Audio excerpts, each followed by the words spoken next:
রাত ঠিক ৩টে। এই সময়টাকে অনেকে বলে ডেভিলস আওয়ার।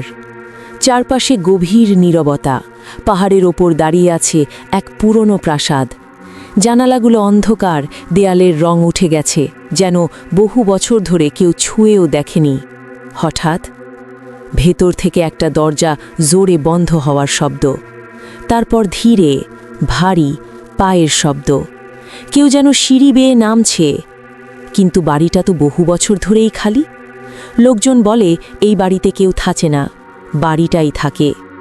আজ আমি তোমাদের শোনাব দ্য হন্টিং অফ হিল হাউসের সম্পূর্ণ ভয়ঙ্কর কাহিনী। একটা পরিবার, এক অদৃশ্য অভিশাপ, আর এমন এক বাড়ির গল্প যে বাড়ি শুধু মানুষকে ভয় দেখায় না, সে মানুষকে নিজের করে নেয়। ছোট্ট অনুরোধ, গল্প শুরু করার আগে একটা কথা। ভিডিওটি যদি ভালো লাগে, যারা ইউটিউব থেকে দেখছেন তারা অবশ্যই সাবস্ক্রাইব করুন, আর যারা ফেসবুক থেকে দেখছেন তারা ফলো করে রাখুন। ভিডিওটি ভালো লাগলে লাইক, কমেন্ট ও শেয়ার করতে ভুলবেন না। আপনাদের একটা লাইকই আমাদের আরও ভয়ঙ্কর গল্প বানাতে অনুপ্রাণিত করে। চলুন এবার ঢুকে পড়ি হিল হাউসের ভেতরে। ক্রেন পরিবারের আগমন। অনেক বছর আগে ক্রেন পরিবার সাময়িকভাবে এই হিল হাউসে থাকতে আসে। হিউ ক্রেন বাস্তববাদী, যুক্তিবাদী বাবা, অলিভিয়া সংবেদনশীল, কল্পনাপ্রবণ মা, আর তাদের 5 সন্তান স্টিভেন, শার্লি, থিও, লুক এবং যমজ বোন নেল। তাদের পরিকল্পনা ছিল সহজ, পুরনো বাড়িটা সংস্কার করবে, তারপর বিক্রি করে দেবে। কিন্তু তারা জানত না, বাড়িটা তাদের আগে থেকেই চিনে ফেলেছে। অদ্ভুত ঘটনার শুরু। প্রথম কয়েকদিন সবকিছু স্বাভাবিক মনে হয়েছিল, কিন্তু ধীরে ধীরে অস্বাভাবিক ঘটনাগুলো শুরু হয়। বন্ধ ঘরে হঠাৎ ঠান্ডা বাতাস, নিজে নিজে দরজা লক হয়ে যাওয়া, খালি করিডোরে ছায়া নড়াচড়া করা। লুক বলতো সে এক লম্বা লোককে দেখে, হাতে ছড়ি। থিও অনুভব করত কেউ তাকে স্পর্শ করছে, অথচ সেখানে কেউ নেই। শার্লি মাঝরাতে উঠে দেখত তার বিছানার পায়ের কাছে কেউ বসে আছে। আর নেল দেখত বেন্ট নেকড লেডি, একটা বিকৃত ঘাড়ের মহিলা।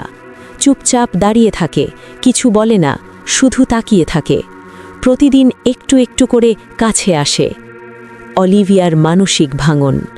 অলিভিয়ার মাথা ব্যথা শুরু হয়, তারপর ভয়ঙ্কর স্বপ্ন। সে দেখতে পেত তার সন্তানেরা বড় হয়ে ভয়ানক কষ্টের মধ্যে আছে। লুক মাদকাসক্ত, শার্লি ঠান্ডা ও কঠোর, থিও একা, স্টিভ আবেগহীন, নেল ভাঙা হৃদয় নিয়ে বেঁচে আছে। হিল হাউস তার মনের ভেতরে ঢুকে পড়ে। ধীরে ধীরে সে বিশ্বাস করতে শুরু করে বাইরের পৃথিবীটাই দুঃস্বপ্ন, এই বাড়ি নিরাপদ।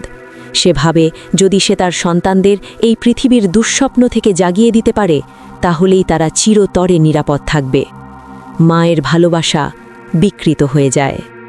সেই ঝড়ের রাতে, এক ভয়ঙ্কর ঝড়ের রাতে সব কিছু বদলে যায়। বজ্রপাত, বাতাসে জানালা কাঁপছে, বাড়ির ভেতরে যেন অদৃশ্য কিছু চলাফেরা করছে। অলিভিয়া বাচ্চাদের রেড রুমে ডাকে, চায়ে মিশিয়ে দেয় দিশ। তার বিশ্বাস এটাই তাদের মুক্তি। ঠিক তখনই হিউ সব বুঝতে পারে। সে সন্তানদের নিয়ে পালিয়ে যায় বাড়ি থেকে। পেছনে রয়ে যায় অলিভিয়া। পরদিন সকালে অলিভিয়া মৃত। হিল হাউস তাকে নিজের করে নেয়। বহু বছর পর সময় কেটে যায়, বাচ্চারা বড় হয়, কিন্তু হিল হাউস তাদের ছেড়ে দেয় না। স্টিভ লেখক হয়, কিন্তু সব অস্বীকার করে। শার্লি মৃত্যুর সাথে কাজ করে, যেন নিয়ন্ত্রণে থাকতে পারে।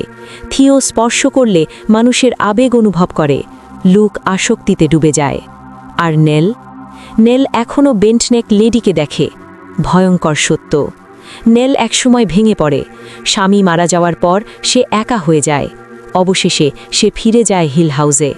বাড়ি তাকে স্বাগত জানায়। মা হাসছে, ভাই বোনেরা খুশি, সব কিছু সুন্দর। সে সিঁড়ি বেয়ে উপরে ওঠে। হঠাৎ সব ভেঙে যায়। দড়ি শক্ত হয়ে যায় তার গলায়। সে পড়ে যায় নিচে। আর পড়ার সময় সে দেখতে পায় তার জীবনের বিভিন্ন মুহূর্ত, আর প্রতিটা মুহূর্তে সে নিজেই দাঁড়িয়ে আছে ঘাড় ভাঙা অবস্থায়। নেলি ছিল বেন্টনেক লেডি। সে নিজেকেই সারা জীবন তাড়া করেছে। হিল হাউসের সময় সরল রেখা নয়, এখানে অতীত, বর্তমান, ভবিষ্যৎ একসাথে মিশে যায়। রেড রুমের রহস্য। রেড রুম প্রত্যেকের কাছে আলাদা রূপে ধরা দিয়েছিল। স্টিভের কাছে গেম রুম, শার্লির কাছে বসার ঘর, থিওর কাছে নাচের ঘর, লুকের কাছে ট্রি হাউস, নেলের কাছে খেলনার ঘর। কিন্তু সত্যি বলতে ওটা সব সময় রেড রুমই ছিল। বাড়িটা তাদের মনের দুর্বলতা বুঝে মায়া তৈরি করেছিল, কারণ হিল হাউস শুধু ভুতুড়ে না, সে ক্ষুধার্ত, আর রেড রুম ছিল তার পেট। শেষ মুখোমুখি।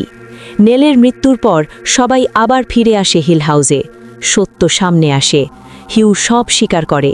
অলিভিয়া তাদের মারতে চেয়েছিল, কারণ সে বিশ্বাস করত এতে তারা নিরাপদ থাকবে। শেষে সন্তানদের বাঁচাতে হিউ নিজেই ঠেকে যায় হিল হাউসে, অলিভিয়া আর নেলের আত্মার সঙ্গে। বাকি ভাই বোনেরা দেরিয়ে আসে একসাথে।